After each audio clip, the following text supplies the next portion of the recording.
Hey, Mikey, why don't you tell that nice girl you love her? I love you with all of my heart. If I don't see you again soon, I'm gonna die.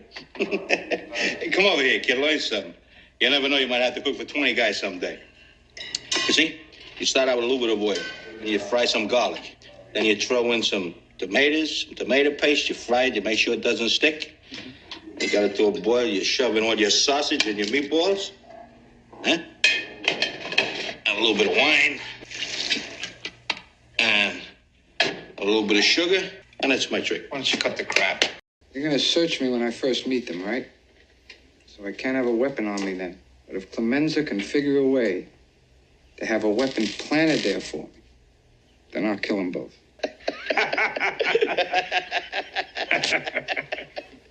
Hey, what are you gonna do? Nice college boy, huh? Didn't want to get mixed up in the family business? Huh? Now you want to gun down a police captain, why? Because he slapped you in the face a little bit? Huh? What do you think, this is the army where you shoot him a mile away? You gotta get up close like this, and bada bing, you blow their brains all over your nice Ivy League suit. Yipee-Ki-Yay, Mr. Falcon.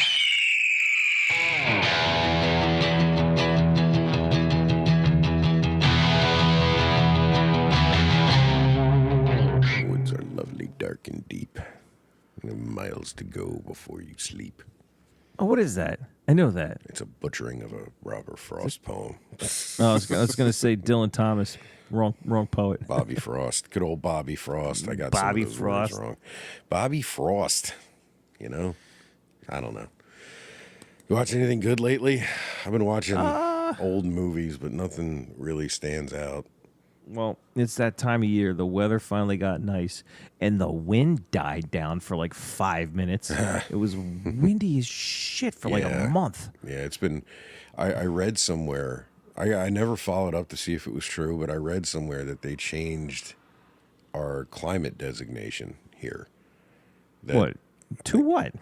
We're something like temperate subtropical now because of the amount of rainfall we get and how mild the winters have become. Like we used to be whatever the fuck Maine is, and we're no longer that. We're like... I thought we were just like temperate. Yeah, it's something. Temperate something else. But but we're like turning into what the South used to be, and I guess the South is just going to be an uninhabitable swamp. I don't know. I don't know how it's going to go. But yeah, the whole world's going to look like Florida. Yeah, maybe. Well, sharks everywhere up here. It'd be great. Jeez. I just watched Jaws on 4K for the first time. That was rad. Yeah, we talked about that. Yeah, summer tradition. I bet that looks gorgeous. It looked good. I just got John Wick 2. I also got John Wick in 4K. Oh, not John Wick 2. No. Well, also, yes, I got the first three of them in 4K. John Wick. Because my cheap ass, I went and bought the cheap, because there's, 4 of them, and the ballerina one's coming out soon. Yeah, that looks cool. They put out a set of the first 3, I guess, before the 4th one had come out on disc. Yeah. So the set of 3 is cheap because everyone wants all 4, I guess, but I already have the 4th one. Right. So my cheap ass saved some money, and I have the whole collection now. Oh, that's you're being fiscally responsible. Quite. Well, to answer your question, the wind died down long enough for me to pull the projector out in the backyard, and the screen wasn't blowing all over the place. Mm-hmm. And we settled on, we were like, well, let's watch a dumb horror movie, and we found the Fear Street movies. I watched Fear Street, 1994. What is that, on Netflix, right? Yeah. Yeah, okay. Yeah, I saw them. Want to know what did it for me? There was a trailer, and the whole trailer was set to More Human Than Human by White Zombie. And I was like, yes, I'm in. The soundtrack was not bad for the 90s one. It was not bad at all. Little predictable. Little It was mainstream. a little, like, rapid fire. Like, they would play, like, 10 seconds of this song and then 10 seconds of this song. And then when you got into the action, it was like, no more 90s songs. You're right. But the ones we got were awesome. Made me feel a little old, but because 94 is a long time ago now. Yeah. You haven't seen the other ones? I forget what years they are. No, I haven't. One of them is is it a camp thing in the 70s? Yeah, it's like camp Camp something, Camp Nightwing or something. I get so confused because it was American Horror 1978. Story. Yeah, because American Horror Story had one just like that, a season just like that, and I get all confuzzled. The end of the '94 one, how'd you feel about that? It's a little freaky. You know, Yeah, like, a lot of they're dying. clearly- A Yeah. lot of characters you got pretty close to didn't think they were going to kill him. They killed him, especially the girl. they in killed the hell out of them. bread slicer, man. About the girl, yes, they're in a grocery store. I work in a grocery store. Uh-huh. I'm familiar with that piece of equipment. I've used it. It's terrifying, just in a practical setting. I saw that thing get flipped on. I'm like, oh, Chekhov's bread slicer. Okay, right? Yes. Someone's going through the bread slicer. Now, is it robust enough to do that? I don't know. Right. It's It- robust enough to It'd take fuck your you fingers up. off. Yeah, it'll mangle you, but it would probably jam at the same time, right? It'll ruin your hand forever, but I don't know that Yeah. it would like slice your whole head into a neat little loaf. Yeah. Yeah, her head looked like a birthday cake when it was done. Yeah, that was pretty ridiculous. It was too clean. A little too clean. I liked her though. She was spunky. She was a drug dealer. She was, it was a little she weird. was spunky. So Fear Street was they were the more adult but still young adult books that R.L. Stine wrote, right? Yes. Okay. Yes. R.L. Stine of Goosebumps fame. Yeah. No, we read Goosebumps. You read Goosebumps, right? We read some Goosebumps, All right. yeah. Yeah. We didn't know each other when we were that little, but I know you read some Goosebumps. Oh, yeah. Yeah. I read a couple Fear Street, but by the time I was like ready for that, I started reading Stephen King books. So I That was too tame for you. Well, you know, once you read The Stand, like going back to whatever the fuck R.L. Stine was writing about dummies or whatever. I don't know. I love looking at The the night old covers, the night of though. the living dummy. The Night of the Living Dummy 2. Oh The man. Werewolf of Fever Swamp. There was like something about the mud people, Monster Blood. the haunted mask. Those early ones, the covers. I love looking at those covers. The covers were phenomenal. Yeah. I don't know who all, I think one guy did a lot of the artwork of the early ones. They were really cool because they lived on your nightstand for a while when you were a kid and you stared at them, you know? Yeah. And then they went on the shelf and then you got a new one. Fucking book fairs, man. Woo. Yeah. Love my, me my a good book daughter's fair. my daughter's into Goosebumps now. Oh, yeah. Wait, the old ones? Or Yeah. they got new Well, ones? sort of. She's just now learning to read, but Okay. because my sisters can't be trusted with a TV remote when there's a child in the room. I came back one time and they had put the old Goosebumps TV series on for her. Outstanding girls. Yeah. So my daughter came home one day and she's asking, like, I want to watch Slappy. And I was like, what? What's Slappy? And then she's like, yeah, you know, Slappy, the dummy. I'm like, what are you talking about? And I realized my sisters had let her watch Night of the Living Dummy, and she was like really taken with And Slappy. she's like Slappy, huh? She loved Slappy. Wow. She thought he was hilarious. That's And- disturbing. So then I go to my sisters. I'm like, "Are you crazy?" Like, she goes, "Oh, that's fine." And for the most part, those are fine. There's really not that much objectionable. But the funny part about this is, like, she's now telling her friends at school about Slappy, the doll, the evil doll from the boy. Goosebumps, right? So then they start telling her about another evil doll. She's just like, yeah, my friend, I was telling them about Slappy, and they told me about this other doll, but I don't think it's that scary. I was like, well, what did they tell you about? She's like, I mean, he's just a mouse. So, like, Chuck E. Cheese isn't that scary, though. They said, and I was like, wait, did they tell you about Chucky the doll? She goes, yeah, but Chuck E. Cheese is just a mouse. And I was like, they're not talking about Charles Entertainment Cheese. Charles Entertainment Cheese. They're talking about a whole Tell me that's different canon. Chucky. Is that real? His Is name's Charles Entertainment Cheese. That's fucking amazing. I didn't know that. Yeah, man. That's the lore. Oh, Chucky. We're having this conversation in a Five Below. All right. Yeah. Perfect. And then as I you turn do. around. I turn around and I say, "Oh my gosh!" I say, "Hun." I tap her on the shoulder. I'm like, "That's Chucky." And sure enough, there was like a coloring book with a terrifying picture of No way. Chucky In the Chucky Five Below? the murder doll Just in the hang- Five Below. I was like, "That's the Chucky doll your friend's talking about." And then I'm like, "You're in kindergarten. Your friends are 6 years old. Yeah, why How do do they they know know? about Child's Play?" I mean, I know there's a show that was Yeah. on, but She Still. goes, I don't like that doll. He looks scary. I was like, "Don't worry. We're absolutely not watching that." I'm gonna get her a copy of Child's Play for Christmas. I will punch you. You should have one in the house anyways. You should always have one in the house. You know what? That's fine. I'll hang on to it for when she's like 10 years older. Did you Jeez. see the remake of that? I did not. Phew, my Christ in heaven. Is it bad? It's not good. I'll tell you that. I mean, Aubrey I Plaza's heard they had in an it. interesting take on it. It was different. I'll give it credit. It at least tried something different instead of just rehashing the original and changing one little thing. But they changed. It's almost they changed too much. Like the whole Charles Lee Ray thing is gone. Like it's AI basically. It's like an AI horror story. Okay. Yeah, doesn't he take control of like the Internet of Things? Yeah, it's like a vengeful.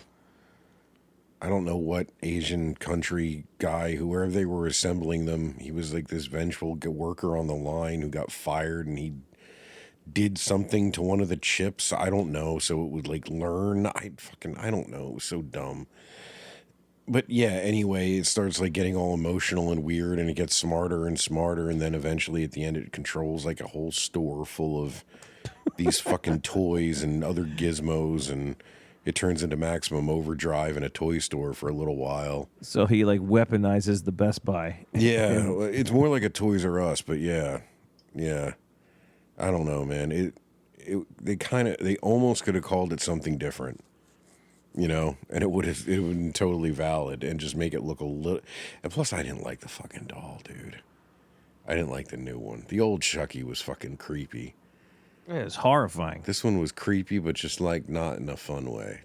Did you see that thing? I saw something on Instagram that the original Chucky doll was reused as the first iteration of the Crypt Keeper. I read that too, and no one can ever say if it's true or not, but. Because like the eyes look the same. The eyes do look the same, and there is a chance. When you see I think it was part 2 when they show them melted down and everything, you could see the skeleton. It could work. It could be true. Was Crypty in there? Maybe. Crypty? Yeah, Crypty the Crypt Keeper. They had books of that at the book fair when we were kids. Tales from the Crypt books. I remember. I had one. I had a couple, yeah, like volume 2 and 8 or some shit. But I liked them. It. One of them had a werewolf on it. They had the other one too. There was Crypt Keeper was like the one dude from the comics, right? Yeah. There were others. Though. Yeah, there was like a witch in like a red cloak. Your sisters just know all this shit. Yeah. They had like a comic book. Yeah. Well, anyhow. Hey, if you ever want to take a tour through the old HBO Tales from the Crypt series, I have it on disc. You have it? Yes. Yes, I do. Yes, I want to watch them all. It's on DVD too, so it's a little grainy. It looks great. That's fine. It's Yeah, exactly how I want to just see like it. yeah, it's all fucking 4x3. It's wonderful. There was this promise of a streaming service based on HBO where you could watch anything that had ever aired on HBO, and my first thought was like, "Oh my God, Tales from the Crypt!" Right, and then I go in and it's never not there. fucking there. Yeah, pissed me it was a off. licensing thing. It's like a lot of those early HBO shows. HBO didn't really make them; they just aired them. Right. And like Dream On, that old HBO show, and Oh yeah, Arliss even. I think they don't have that on Max. wasn't it? That was on right after. Remember Duckman? Duckman, yeah, I remember fucking Duck. That was I think animated, that- right? Yeah, I think Yeah. that was HBO. I don't remember. I'll remember, but yeah, That one, I have him. If you remember the one with Timothy Dalton when he's a werewolf, was one of my favorite ones. Timothy Dalton? He's a photographer. Right. Right? Yeah. Oh, no. You said Timothy Dalton, and I heard Roger Daltrey. Those are different people. Roger Daltrey's in a different episode where he's like a wartime photographer. Timothy Dalton is a werewolf, But and the he twist gets at killed the by end is the chick Beverly is a D'Angelo. vampire. Yeah. That was great. It was fucking amazing. I love that show, man. I love that show. I remember he's trying to find her. He's like, "Come on, time to hula." The one I remember the most, and it stuck with me through my whole life, and it was one of those things that got lost in my memory, and I didn't know where it came from, but I found it eventually, and I was shocked to discover it was a Tales from the Crypt episode that had been giving me nightmares through my early teens. But I don't know if you remember this one, but the setup was this dude, I think he robbed a bank. He was fleeing through the desert. And I do remember this one. We talked about this in episode 1. Episode 1? Yipee-Ki-Yay, Mr. Falcon. That's over a year ago. I'm not supposed to remember things like that. Don't worry, that's what I'm here for. In the Halloween episode? Yeah. Wow. We were explaining like what this show is, and this is the example of like the thing you saw on TV, and if you didn't catch the beginning, you had no clue what it was. Oh, yeah. And then it That's never exactly aired what happened. again. Yeah. Because I had the same experience while you were explaining this while we were watching fucking what was that movie? The one with the Bishop of Battle and Emilio Estevez. Nightmares? Was it Body Bags or No, it's like Nightmares. Nightmares. Yeah. Had Night of the Rat. Night of the Rat, and then we found Body Bags. I think was the one with Mark Hamill, was the baseball player that got the glass in the eye. Remember? Yeah. So you had the same thing with this Tales from the Crypt episode. Yeah. It was a fucking vile little episode. It was a fucking motorcycle cop handcuffs himself to a criminal and then dies. And then dies. In the desert, and this dude's dragging his dead body across the fucking desert, and he starts fucking hallucinating and shit, and buzzards are coming after his ass, and he decides that he's gonna fucking try to cut the dead cop's hand off, and he makes an axe out of a piece of wood and the guy's badge that he sharpens on a rock, and he's all so delirious he ends up fucking chopping his own hand off by mistake. Then he falls off a cliff. As one does, and it gets paralyzed. He can't move anything, but he's totally conscious and awake as the buzzards start to eat his ass. And that's how it ends. It's pretty dank. It's fucking hardcore. And like you said, I just saw it out of nowhere. No idea what it was. You were just like flipping on the TV for all you knew that night, and then that happened. Yeah, and that happened to me, and then never forgot it. There was something about the tone of those early ones. It was the same tone that Demon Knight had. There was a flippancy to them. Flippancy? Yes. They were flippant in their horror. Flippant? It made it stick somehow a little harder, especially when you were young. They were Whimsical. It was good. It was good. HBO. Thank you, HBO. Anyway. Good times. Speaking of going back into the archives, I had a cool movie experience this week.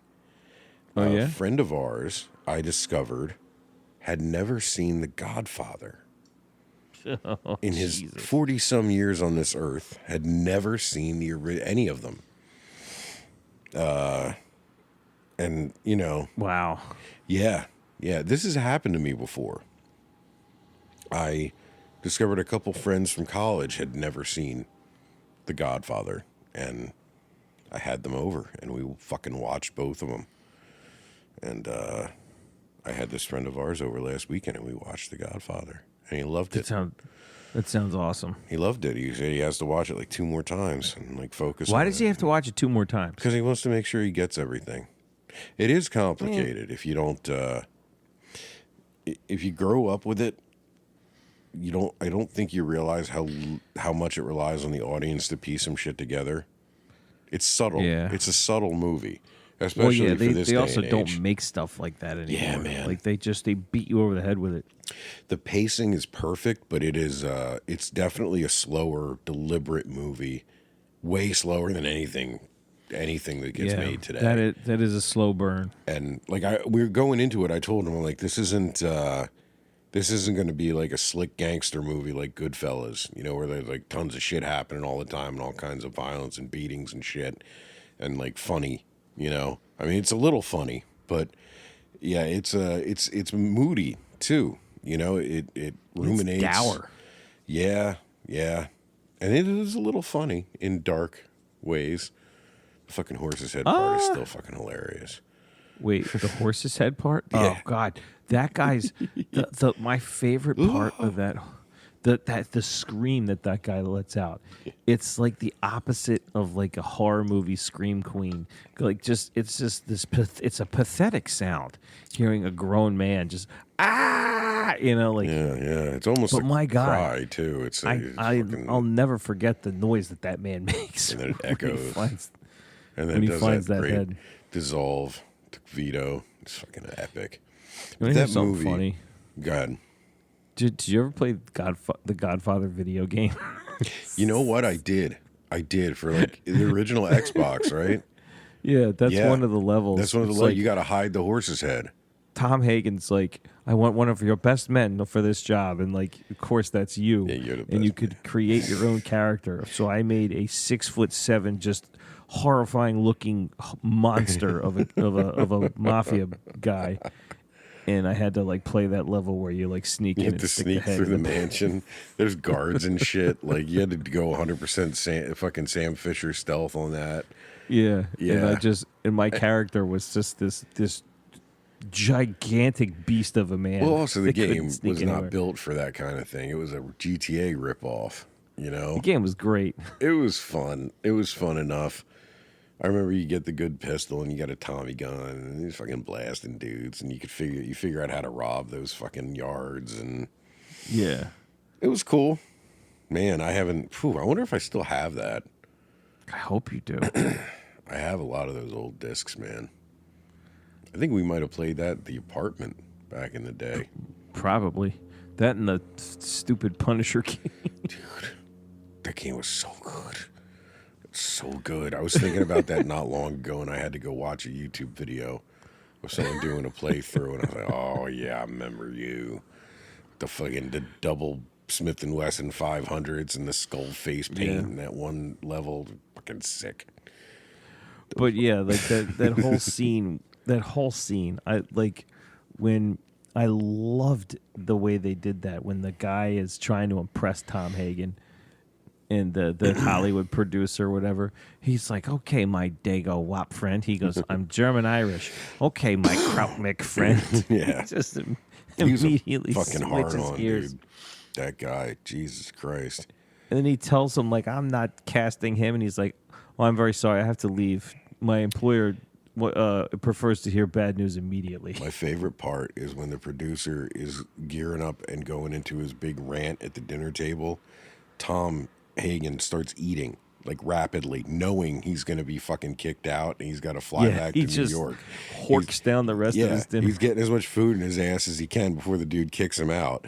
I mean, Tom is like, there's little things in that movie. If you've seen it like 50 times, they're hilarious, but they absolutely can get lost if you're just like watching it, trying to figure out the plot, So that I guess that leads to like, it kind of is surprising to me looking back now that it was so popular when it was in theaters. But I also think movie audiences were very different back then. And Well, you say that movie's complicated, and I agree to an extent that there's a lot happening, but all you have to do to understand it is pay attention. Just watch. I know, Watch but- the movie. But like, and I understand that that's kind of a challenge now because we have a supercomputer in our pocket at all times that shows us whatever we want to see, and so, a movie that long with that much happening, and so much of it is there's dependent a lot. on But dialogue. all you got to do is watch it. It's And dependent that's on hard listening to now. dialogue and really like listening to it. I think Yeah. movies are made today where they're made so you can just tune out when they're doing exposition dumps and, you know, having their one or two dialogue heavy scenes. You're not really required to pay attention to those in most mass produced, like mass consumption movies that they make today. And The Godfather, you kind of have to listen to every conversation or you're going to miss things. You know, you're going to miss bits and pieces. You can get the general thread, but there's no real fat in that movie. Like there's no waste. There's no really throwaway scenes. You know, they all kind of matter. And that's what kind of impressed upon me watching it this last time for the first time in a while. It's cool watching it with someone who's never seen it too, because you can kind of imagine what it's like to watch it through new eyes. You know, easier. Anyway, go ahead. Sorry. That's cool. Well, no, but like you say, that it's so dialogue heavy, but I mean, you have this character in Don Corleone where like he barely speaks above a whisper. You can't understand what he's saying a lot of the time, and from the beginning it primes you to like you have no choice but to pay attention to every word that comes out of his mouth because he's such like a titanic presence in the room, and then also like on the screen for the viewer, and you know it just makes you like hang on every word, and then you wind up doing that through the whole movie, especially like when Michael starts to come into his own, and he has that same gravitas, like he commands everyone's attention, and it works for that type of movie where you're hanging on every word of dialogue. And it's one of those fucking movies too that has been imitated and just, you know, satirized so many times in so many different media that Kevin watching it for the first time, he recognized so many bits and pieces that he just consumed. All that other years. shit just makes sense. But it suffers from that thing where it's almost a collection of cliches and tropes. But The Godfather did it first. But if you see it out of context and out of order, you got to keep reminding yourself of that, I guess. Yeah. You know? Because it seems silly because it's like, oh, God, it's hitting every single fucking mob movie note. But then you're like, well, this is where those notes come from, actually. And this is a bit different in the first iteration here, you know? You know what's kind of funny about hearing you say that? What? I know you don't like the Beatles. Not much, no. I think that might be why you don't like the Beatles. Why? Because you've heard before having heard the Beatles, you heard all the shit that ripped off the Beatles. And so when you hear them do it, it doesn't sound fresh anymore. It doesn't sound original. You're just like, I've heard this done in a way that I like better. This is not impressive to me. But when you consider that, like, they did it way before everybody else. Not to punch holes in your theory, but I mean, come on. I grew up listening to the Beatles, man. WOGL was the only thing that was ever on in my fucking car when I was getting driven around as a kid. So what you're saying is you were listening to the Beatles before it was cool? No. I'm saying I grew up with a lot of the old Beatles shit, but like stuff from Sgt. Pepper on, I don't know very well.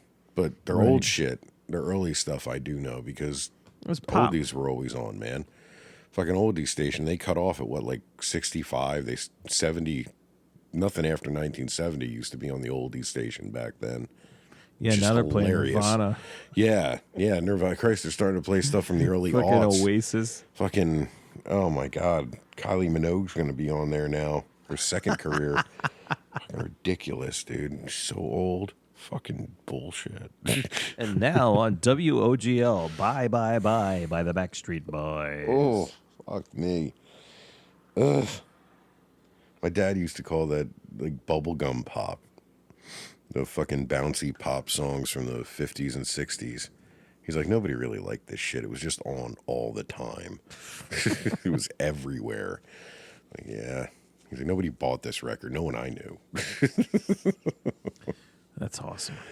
But yeah, I see your point. Yeah, you're watching The Godfather. You have to remember that this was the first one to set the pace for all the imitators that you've already think about it. experienced. Check this out. My wife went through the same thing recently because she watched Animal House for the first time.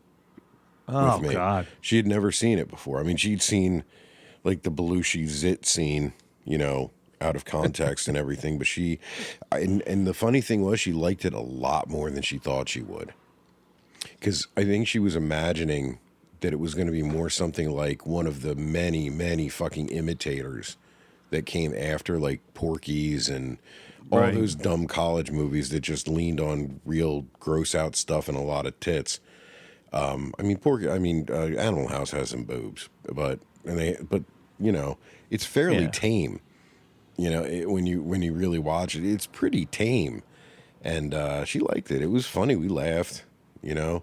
But she said the same thing. She's like, I've seen so many iterations of these setups. It's hard to remember that this is like the first movie that did this stuff. I mean, everything from Van Wilder to Blue Mountain State to every dumb college movie and series takes a little something from Animal House, you know. Even just to give it a nod. So Animal House and The Godfather, they're the fucking same, is what we're getting at here. They're the fucking same, man. Seen one, you seen them all. Shit. And you know what else I did, man? What's that? This harkens back to an older conversation. I made fucking red lead Sunday gravy to go with the movie. I did. Your Yeah. Sunday gravy's really good. And I cut the goddamn garlic with a razor blade. No, It melts into the pan. It liquefies. I didn't, but there was a lot of garlic, and it cooked for like 6 fucking hours, and it had like 4 different kinds of animal in it. It was great. That sounds delightful. It was pretty good. And I made bread, and it was awesome. Why wasn't I told about this? Sorry, you've seen The Godfather. This was a special thing. We have to screen the second one, though. He still hasn't seen that. Let me know if when you want to watch the second one. I can't promise I'll be able to do it, but I would love the option. All right. We can figure it out. Which one do you like better? I've told you this before. It's hard for me because I grew up watching them cut together. But I do think I like the original better. I'm it's with just you. a better, cohesively, it's a better film because it tells one story.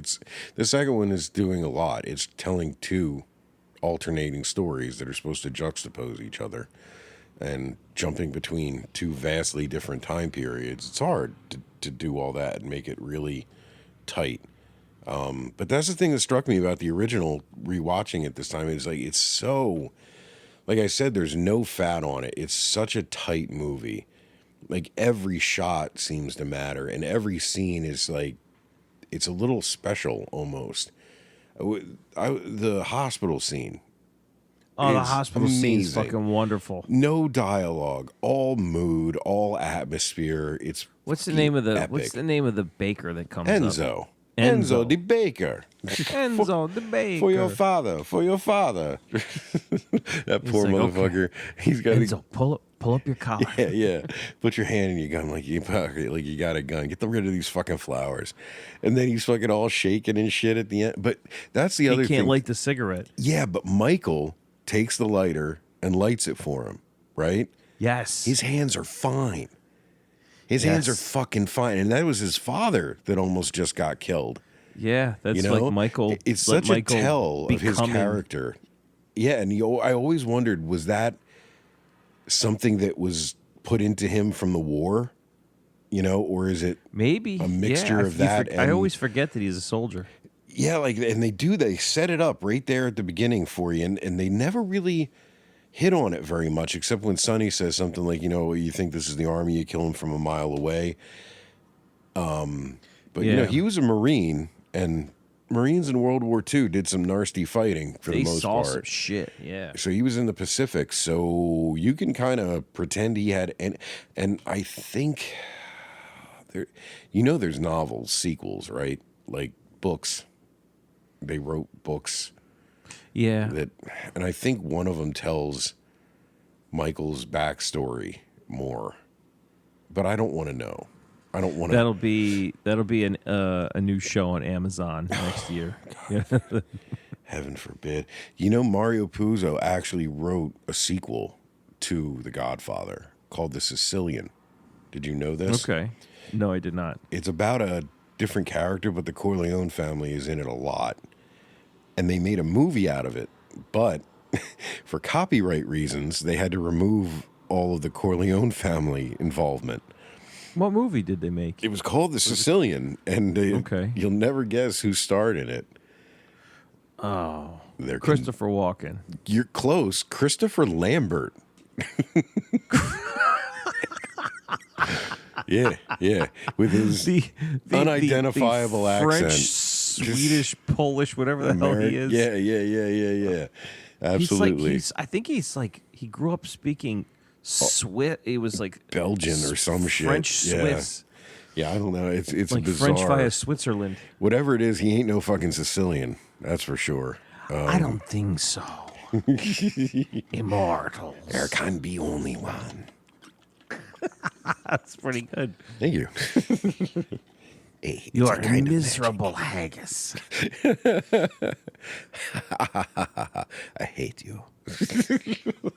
Damn, sometimes Dave, you butcher some impressions sometimes. I know. But you got a pretty good Christopher Lambert. Hey, man, that's all I can ride on that. I can reach great heights on my Christopher That's Lambert. incredible. All I got to do is I get a need- Jeff Goldblum down, and I'll be good to go. Yeah. Take the show on the gotta- fucking road, man. I got to find the Sicilian. Yeah, it's out there. It's not good. It's not good. Well, you know what's funny? You mentioned Michael Corleone, and he is steady. He's cool under pressure. And the only indication you have for why that might be is the fact that he just came back from the war. And I think, like you said earlier, this movie's subtle. They don't beat you over the head with there's not a line of dialogue like, "Oh, Michael's not the same since it came back from the war." Right. He used to collect fire loving birds and fucking yeah. Now look at him. He's confident. It just happens, and you see it, and it's up to you to draw the conclusion as to why. It's great.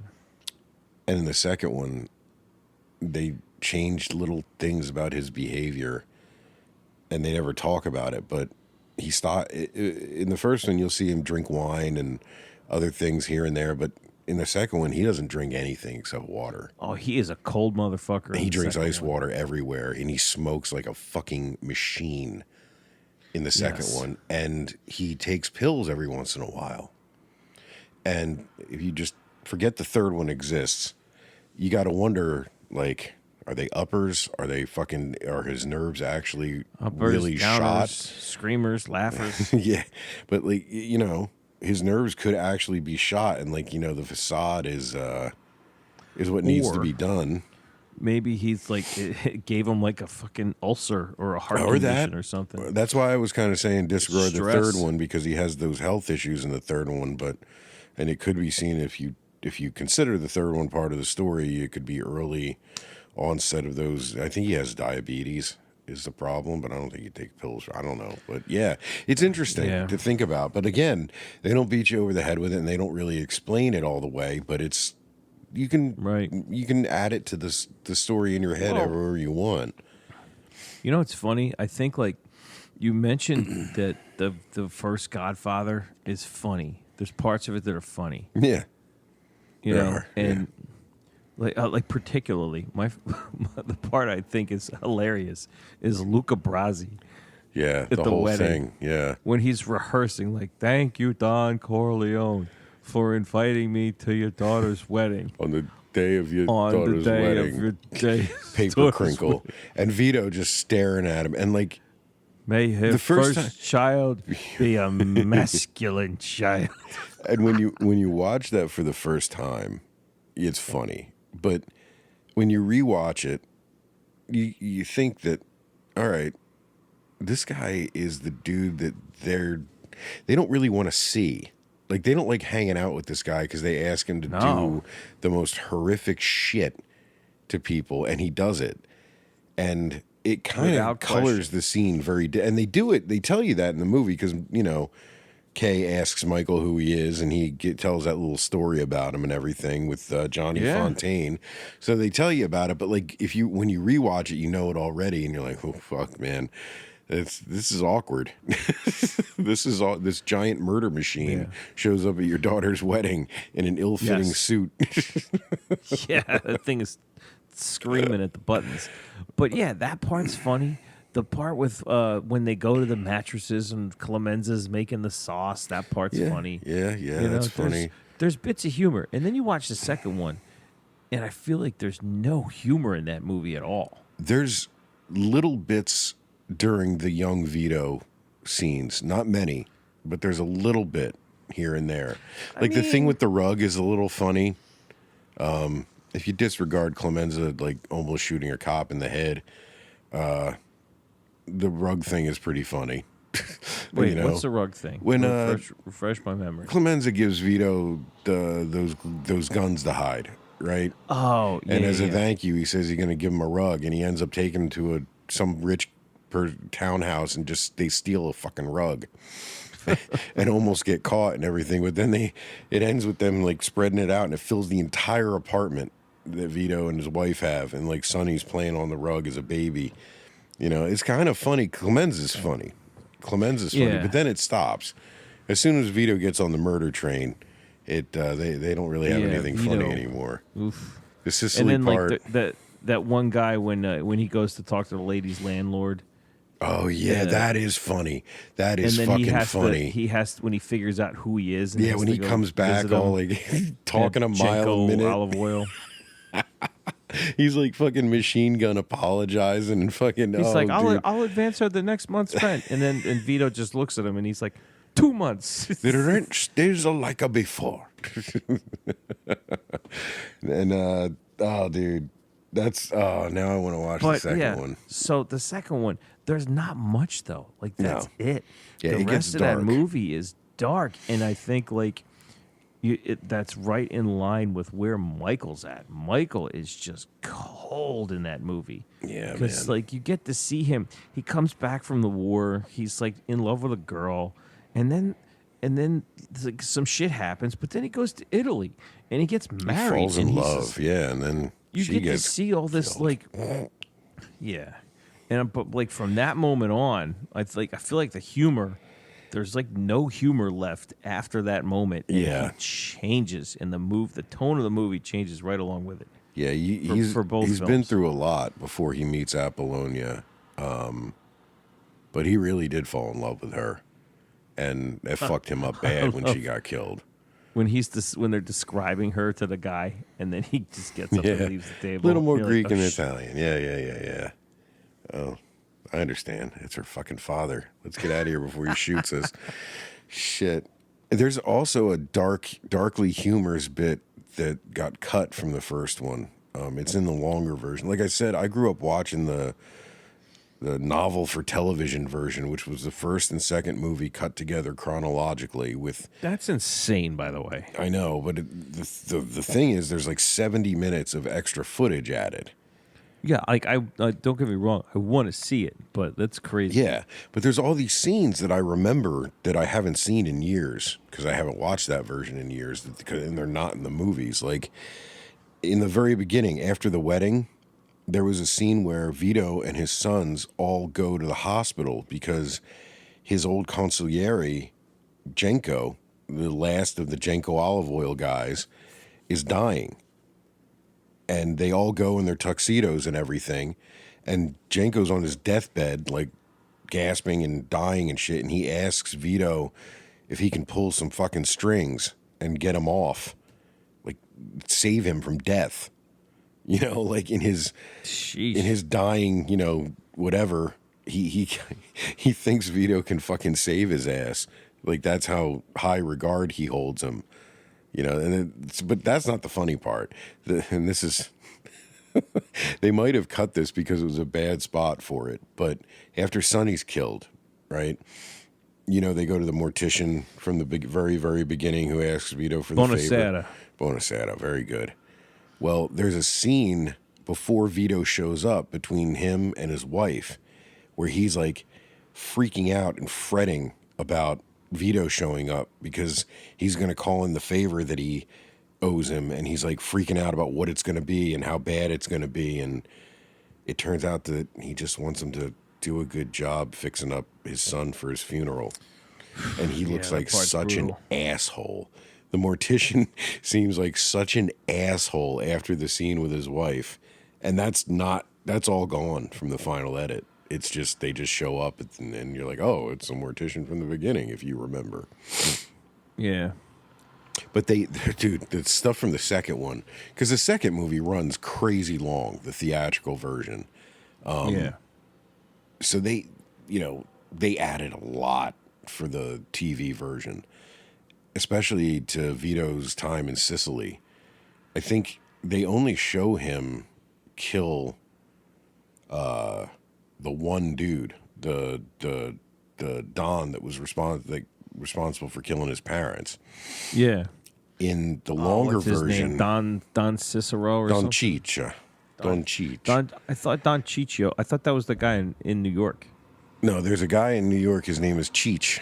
He's fucking the other guy's driver. The dude from Rocky, Spinella, Joe Spinella, the dude with the thin mustache. Yeah. Whatever.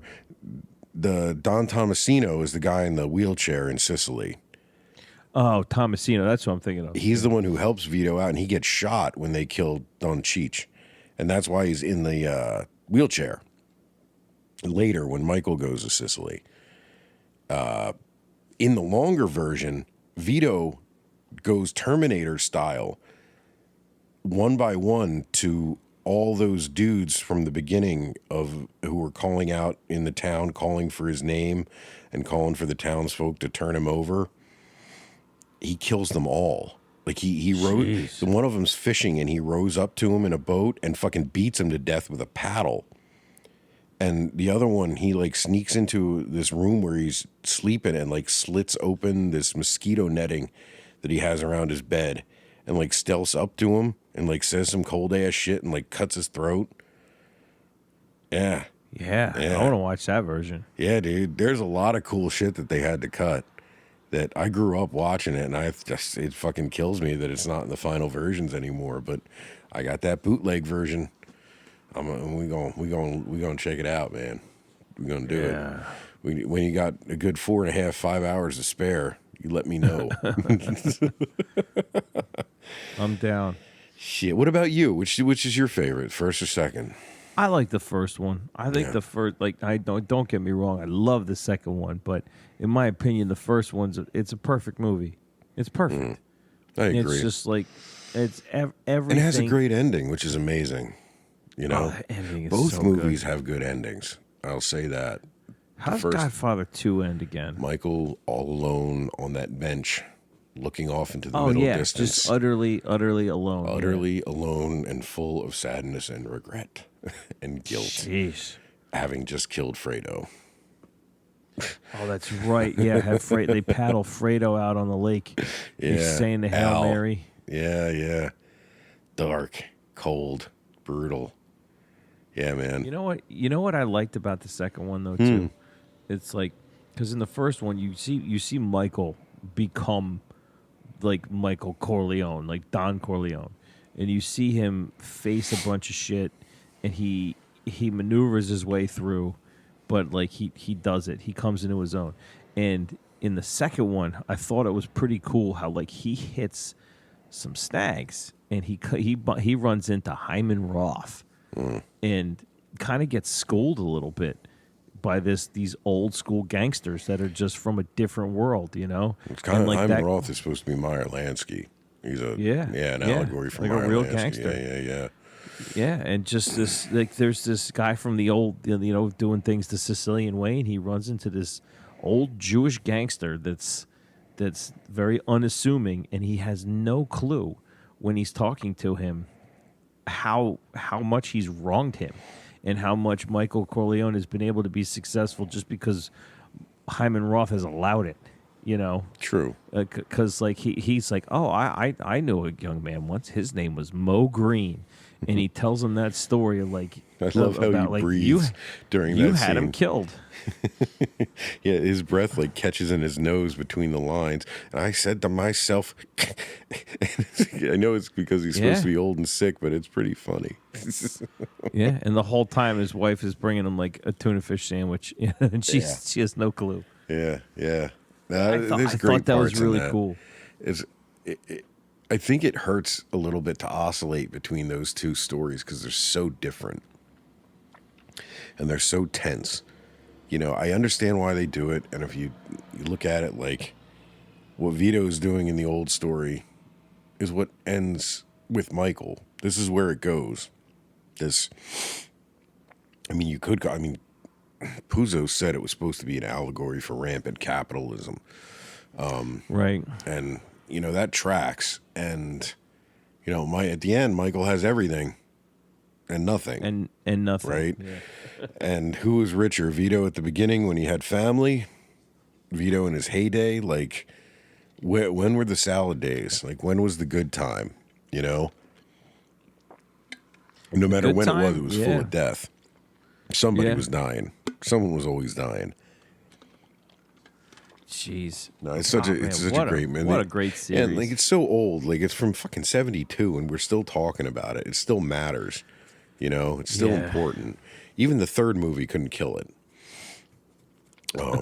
I don't hate the third movie, but it's just so of a different class, you know? It's I think it would be a fine movie if it weren't stacked up against the first two. Yeah. I don't know. I don't know if it should have ever existed. Yeah. Yeah. And I just have so many fond memories attached to the first two. It was the first movie. It was the first grown-up movie I understood. You know? And I saw it so young that it was like a mystery. It was so hard to understand as a child. Yeah, I could see that. And I remember there was like this one time, my dad loved that movie, the first two. He would watch them all the time. And I remember there was this one time I watched it with him, and all of a sudden I could follow everything that was going on. I knew what the fuck was going on. You know, I figured, I guess I must have just finally, I don't know, grew a consciousness, and I could understand Godfather, man. I could just understand Godfather, man. Yeah. But I don't know. It was like one of the first things where it was I could share with my dad as like a movie watcher. You know, we watched a lot of movies together growing up, and that was one of the first. That, Rocky, you know, there was this batch of movies that were mainstays for us as a family. You know what else is cool about the first one too? You watch the second one and it's a great movie, but like all the stuff that they go through, it's like there's not a lot of it that happens in that movie that I think like I or a lot of other people can directly relate to. You know, true. It's like it's stuff that you understand because you're a smart viewer and you can follow the dialogue, but it's not something you could be like, yeah, I've been there.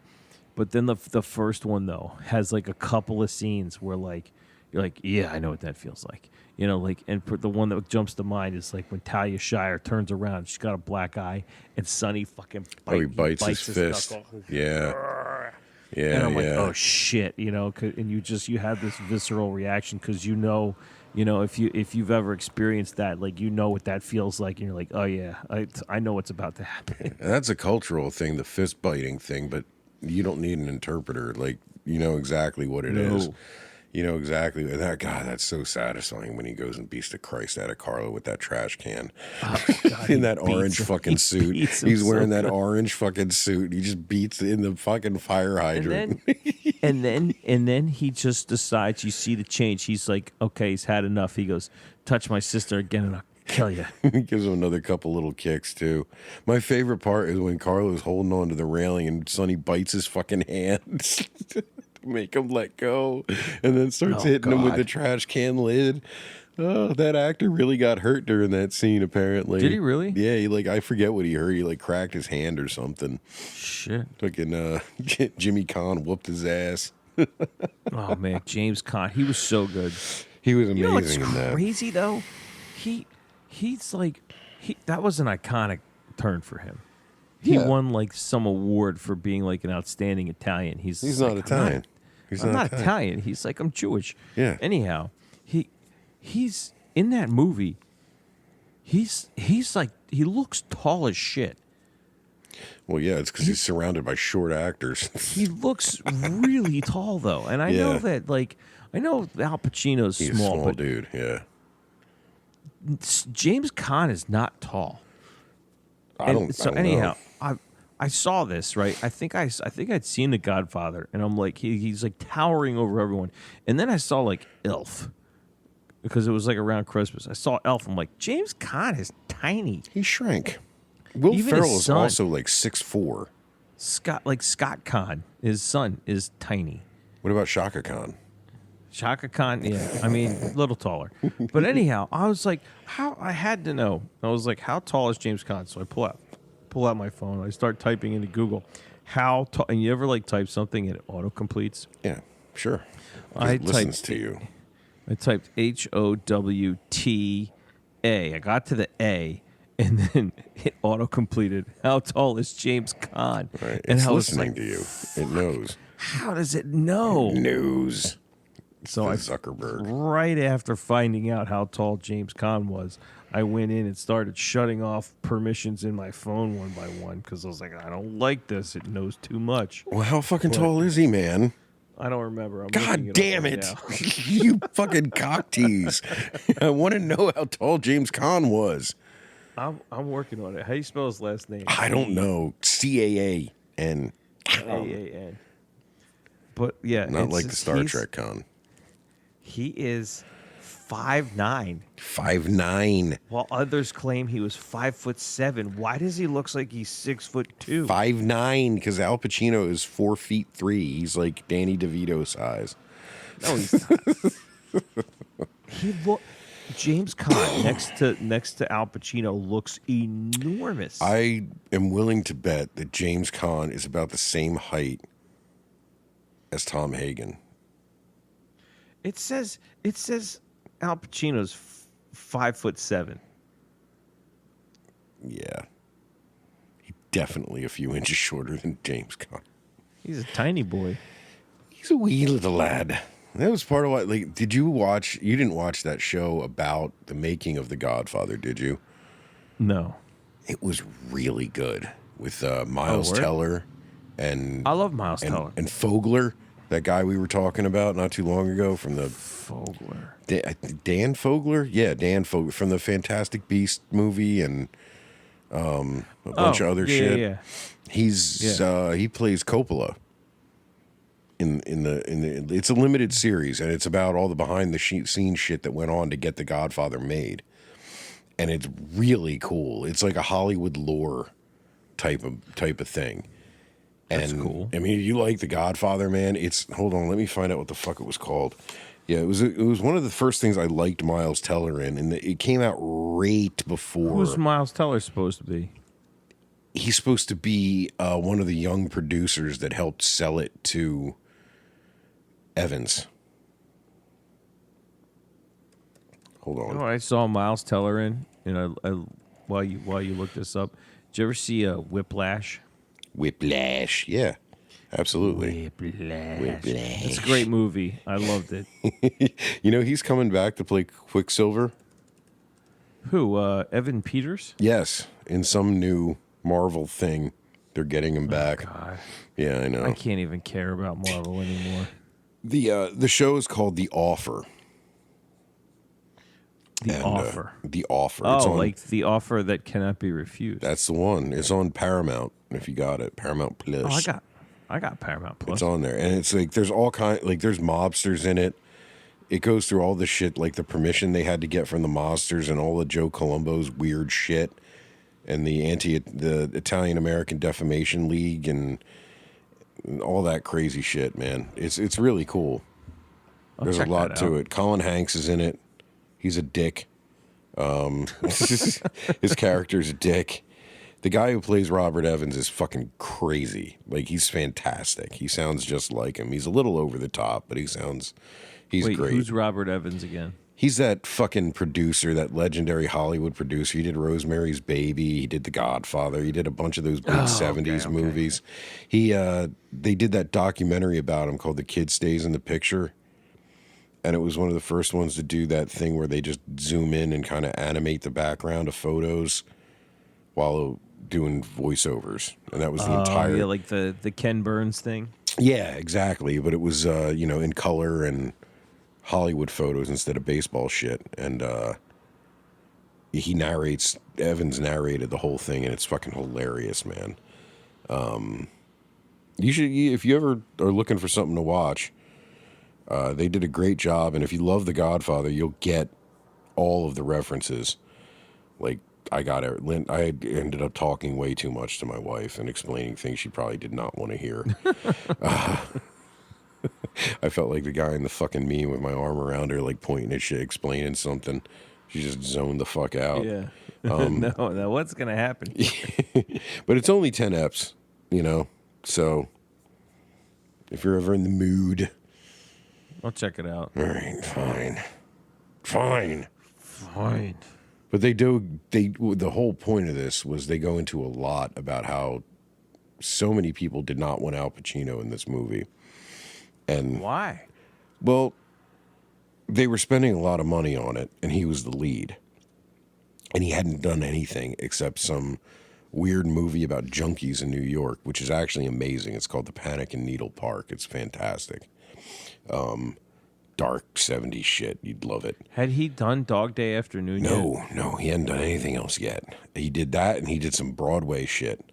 And everyone making the movie had absolute faith in him, but none of the money people wanted him to do. They wanted a star. They wanted a big star in the lead.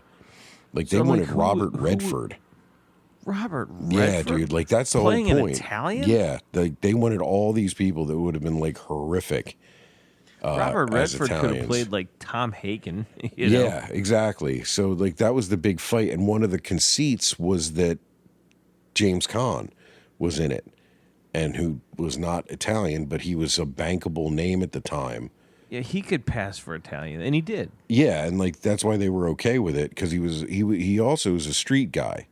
Like, he grew up like a tough kid on the street, so he had that. He carried himself. It ended up being a real asset, but they really had to fight tooth and nail for fucking Pacino to be in the movie, and he almost got fired even after the movie started. You should really watch it, man. It's cool. It's cool. Yeah, I'll check it out. All right, well, let me ask you a question. Yes, sir. I have, like, definite favorite parts of that movie, and I know you do, too. We've first talked one? about them. Yeah. The first one. Mm-hmm. And I know you do, too, but do you know what stood out the most to our friend Kevin when it comes to, like, what he thought of it? Like, did he talk about that at all?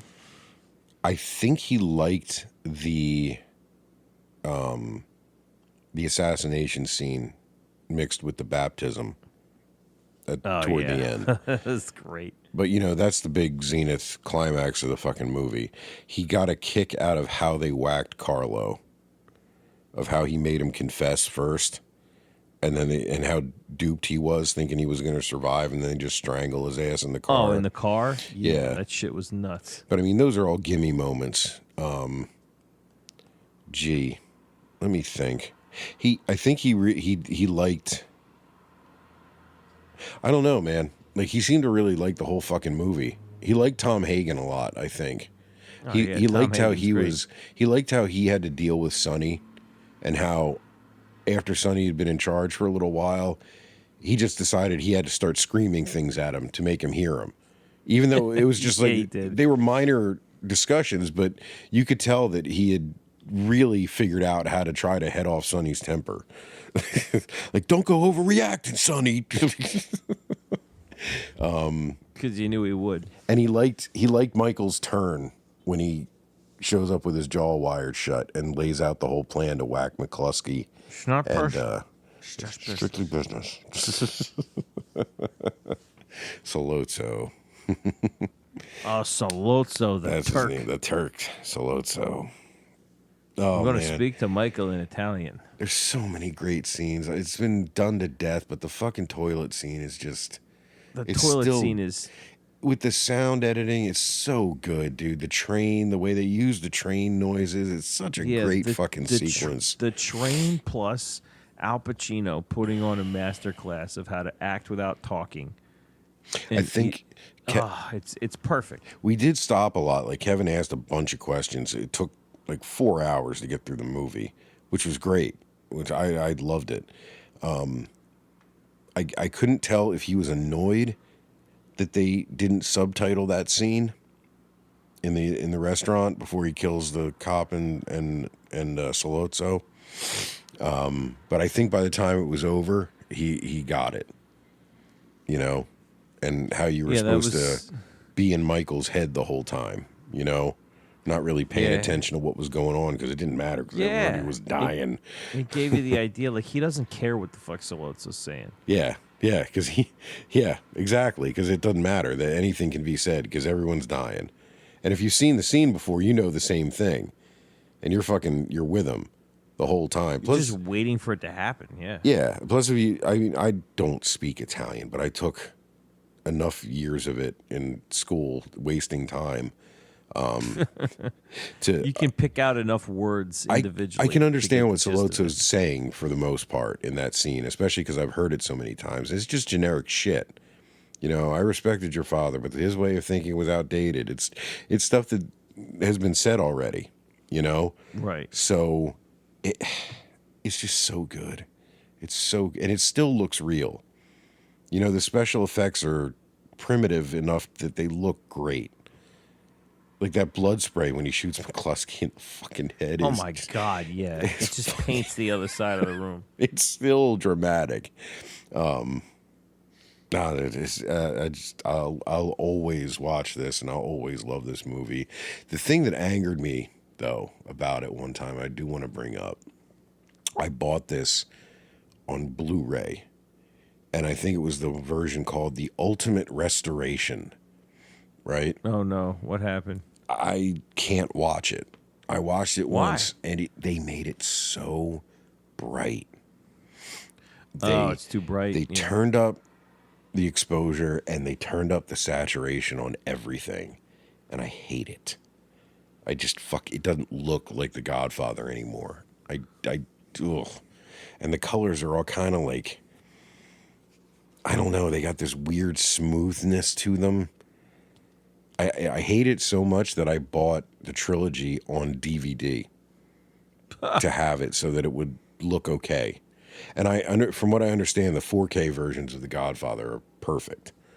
Okay. They figure and I was not the only one with that complaint, but every transfer after that has been good. I just haven't gotten them yet. I don't know if there's any way for me to know the answer to this, but I wonder how far down, when they figured out that they could make 4K stuff on disc, how close to number one was The Godfather in terms of which one was made first. Oh, you know what I mean? I would love to know what was the first 4K. You know, it's funny because it's never what you would think, because it has nothing to do with how special the movies are or anything like that. It's usually just comes down to money and rights. For instance, Sunset Boulevard has still not been put on 4K. Oh. They've never done a 4K transfer of that yet for some ungodly reason. But, Over the Top is on 4K. Or Wolverine versus Deadpool is on 4K. Well, yeah, all the newer shit that came out while 4K was a thing. Most of them came out on it. But as far as older movies go, it's really bizarre. Cobra has a 4K transfer. Plus, there's a lot of these studios aren't even around anymore. And the ones that own them, they're not in the business of making discs anymore. So you've got these third-party companies like Arrow and a couple other ones that are doing the business of the 4K transfer, which is so many man hours and so much time just to compile the files, is why it goes slowly, and you get these dribs and drabs of releases, which is better than what Disney does, because of course, they have to be the absolute worst no matter what they do. Like what they did with Tombstone. The Tombstone release, they put it out on Steelbook. They only press so many. And, of course, what happens is they all get bought out, and the only way you can get it is through a reseller for 3 times what it should be. And there's an artificial scarcity because they just don't print enough, even though they know there's going to be this demand for it. And then they don't put out a non-Steelbook version in the U.S. They might put one out in the UK, in which case you can spend almost as much as you have to spend for the Steelbook to get the import. And it's bullshit, you know? It's absolute bullshit. But that's Disney. It's great. It's great. Yeah. They did that with Tombstone. They did it with Kingdom of Heaven recently, that Ridley Scott movie. Yeah, you love that one. Yeah, it's a shame, dude. It's like you got $150, I think, is what it's going for on eBay. $150. Yeah, you can get it for like Jesus. $80 on Amazon, but it says it's going to take like 2 to 3 months to deliver. So I guess I'll watch the old one. Jesus. But the companies like Arrow and the other independent ones, they are doing God's work by transferring movies that you probably never would have gotten a transfer. But like I watched To Live and Die in L.A. recently. I got that one. What a gorgeous looking movie, man. Just 80s fucking splash color everywhere. L.A. sunsets and shit. It's gorgeous. Willem Dafoe when he's really young and fucking crazy. It's great. He's still crazy. Yeah. It was. He has fewer lines in his weird face. It's bizarre. He plays a painter, an artist who has a knack for making counterfeit money. Aha. And William Peterson's in it when he's really young. It's pretty good, man. Counterfeit money. I've caught some counterfeit money. Oh, for real? Recently, yeah. Is it real shitty or is it decent? Well, one of them was real shitty. One of them was very decent, but somebody tried to spend a $100 bill at the place I work, and you hold it up. It feels okay. It looks okay, but if you actually read it, it says for motion picture purposes only. It's literally movie money. Yeah. Usually there'll be the same thing on both sides. Weird. And try to spend it. You can buy bricks of that online. Like that must be what they're doing because they're trying to spend it at my store. There's 2 kinds you can buy. The kind that you can actually leaf through and it has something on both sides is expensive. That's what it was, yeah. Yeah, and then there's other kinds you can buy that it's just printed on one side, and that's for like bricks of cash. You know, like if you want to have packages of money, then you don't have to show it getting leafed through. Did you ever remember Dodgeball? Sure. when Ben Stiller goes to pay off Vince Vaughn. It's like a little pile of money in a briefcase. He gives him a suitcase, and he opens it up, and he's just like, "Yeah, $100,000 is it's really not as much as it looks like." It's not that impressive. It's only like 100 bills. Yeah, it was like one little stack. Yeah. In this whole suitcase. But you can't just give a guy an envelope. It's got to feel more substantial than that. Yeah, man. He could have done it in singles. A suitcase full of singles. 5s, maybe. You could do 5s. 5. All right.